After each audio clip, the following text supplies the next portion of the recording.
The summer sun beat down mercilessly on the small town of Millbrook, where 12-year-old Mia Torres had set up her lemonade stand at the corner of Maple Street and 2nd Avenue. It was an unremarkable stand, a wobbly folding table draped with a faded pink tablecloth, a plastic pitcher of lemonade sweating in the heat, and a hand-painted sign that read lemonade. $1. Help Mia beat cancer.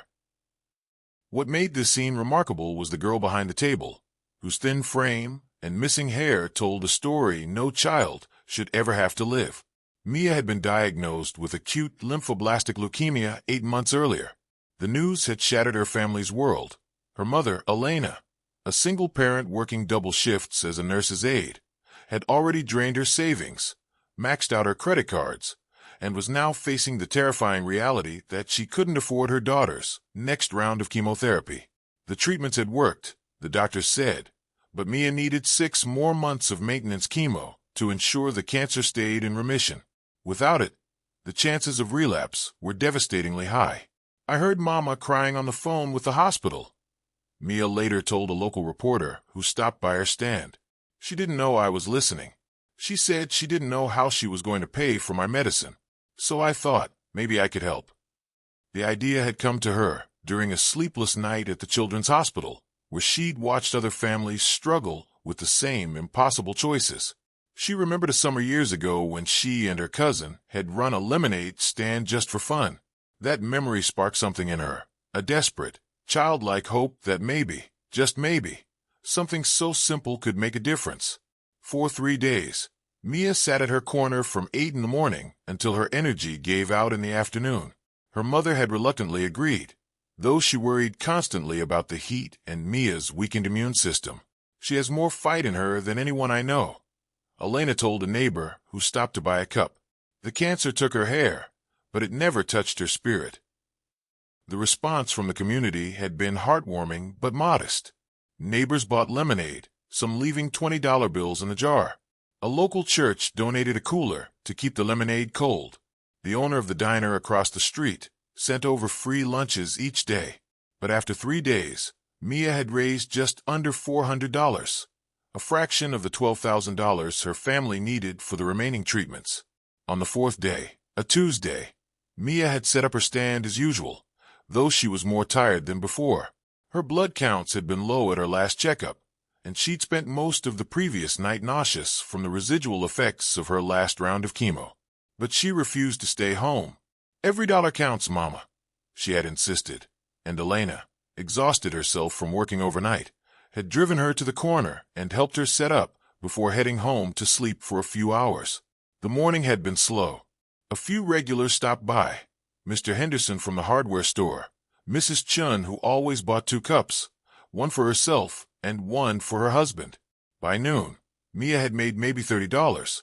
She was sitting on a folding stool, fanning herself with a paper plate, when a black Tesla pulled up to the curb.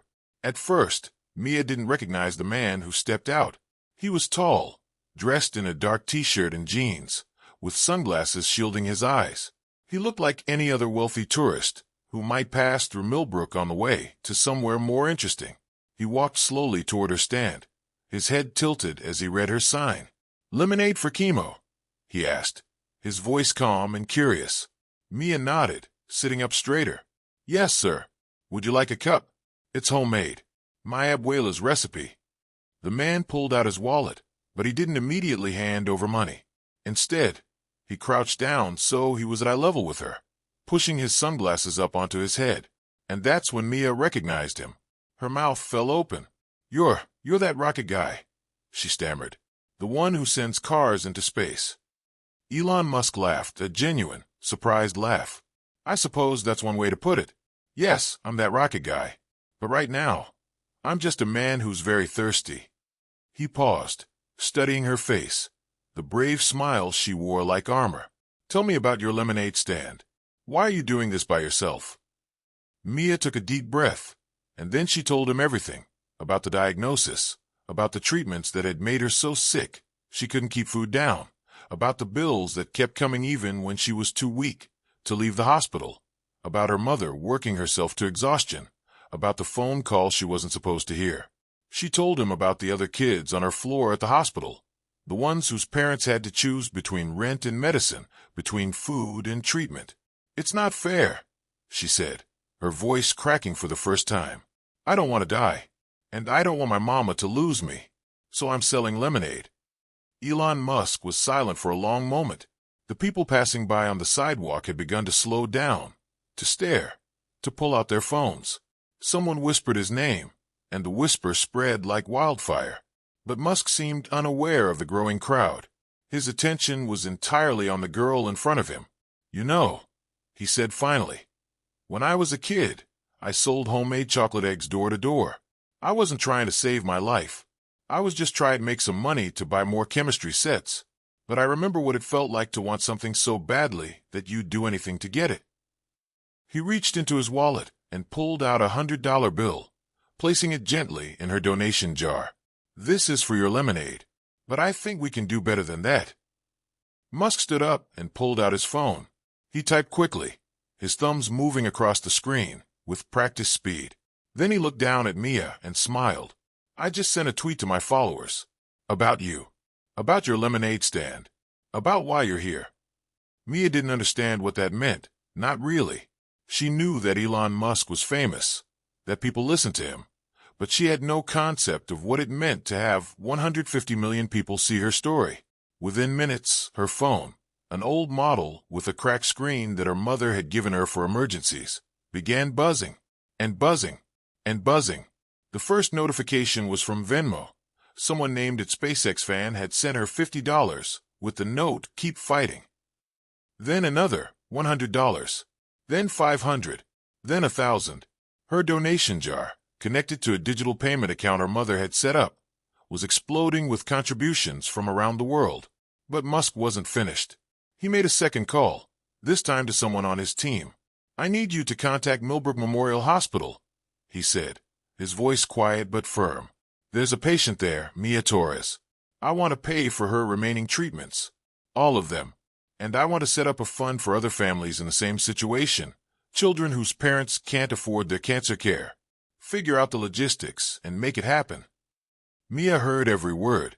Her eyes filled with tears, not the sad tears she had cried in the hospital at night when she thought no one was watching, but tears of disbelief and overwhelming gratitude. You're going to pay for my chemo," she whispered. Musk knelt down again. "I'm going to pay for your chemo," he confirmed. "And I'm going to make sure no other kid in this town has to sell lemonade to stay alive. That's not how this should work. That's not how any of this should work." The crowd that had gathered burst into applause. Someone was live-streaming the entire encounter, and within hours, the video would be viewed over 50 million times. News helicopters would circle over Millbrook. Reporters would descend on the small town, desperate to interview the girl who had melted the heart of one of the world's richest men. But in that moment, none of that mattered. What mattered was the smile spreading across Mia's face, the first real, unguarded smile she had worn in months. She reached into her cooler, pulled out a fresh cup of lemonade, and handed it to Elon Musk. "This one's on me," she said, "for being kind." Musk took the cup and raised it in a small toast. "To Mia," he said, "the bravest entrepreneur I've ever met." The story of Mia's lemonade stand spread faster than anyone could have anticipated. Within 24 hours, the donation account had received over $2 million from people in 63 countries. A GoFundMe started by a stranger in Japan raised another million. The hashtag MIA's Lemonade trended #1 worldwide on Twitter for 3 consecutive days. But the real impact went far beyond the money. Elon Musk made good on his promise. He personally ensured that Mia's remaining treatments were fully covered, and he directed his foundation to allocate $10 million to a new program called Lemonade Stand Grants, which would help families across America pay for their children's cancer treatment. The program was designed to cut through the red tape that so often delayed care, providing direct financial assistance to hospitals and families within days of application. "It shouldn't take a viral moment for a child to get the care they need," Musk said in a press conference the following week, with Mia sitting beside him, wearing a bright yellow sundress and a soft cap that covered her bald head. "Mia taught me something. She taught all of us something. When a 12-year-old girl is willing to sit on a street corner selling lemonade to save her own life, The system has failed. We need to fix that. Not with charity, with structural change. Mia, for her part, became an unexpected advocate for childhood cancer awareness. She was invited to speak at hospitals, at fundraisers, even at a congressional hearing, where she testified about the financial burden of cancer treatment on families. Her testimony was simple and devastating. I was lucky because a famous person saw my stand. But what about the kids he didn't see? What about the kids sitting on corners in towns nobody visits? They matter too. Her words helped push through a bill in her home state that capped out-of-pocket cancer treatment costs for families with dependent children. It wasn't a complete solution. Mia knew that better than anyone, but it was a start. And it happened because one girl refused to give up and one man refused to look away. 6 months later, Mia rang the bell at Millbrook Memorial Hospital. Her scans were clear. Her blood counts were normal. The cancer was in full remission. Her mother wept in the arms of the nurses who had cared for her daughter through the darkest days. And Mia, true to form, brought a pitcher of lemonade to share with everyone in the oncology ward. "I'm not stopping," she told the local news crew that filmed her ringing the bell. "I'm going to keep selling lemonade. Not for me anymore, for the other kids, for the ones still fighting. That's my job now." Elon Musk returned to Millbrook for her final treatment day. He brought her a gift. Not a car or a rocket or anything extravagant, but something simple and meaningful. It was a new lemonade stand, custom-built by Tesla's design team, with solar panels on the roof and a small refrigerator powered by the sun. On the side, engraved in metal, were the words, "One cup at a time, we change the world." Mia hugged him, something she had been too weak and too shy to do when they first met. "Thank you," she whispered, "for stopping, for seeing me, for not just walking by." Musk hugged her back, and for a moment, the billionaire and the little girl from Millbrook were just two people, connected by a chance encounter on a summer day.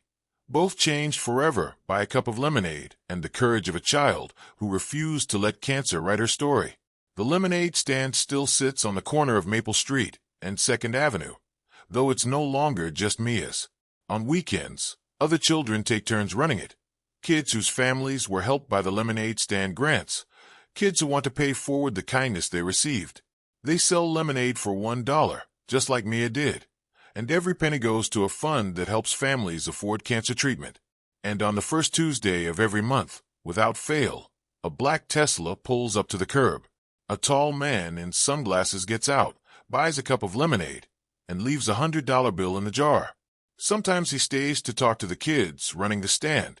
Sometimes he just smiles and drives away. But he always stops, because that's what happens when you change someone's life. You become part of their story forever. And Mia Torres, the girl who sold lemonade to save herself, ended up saving so many more.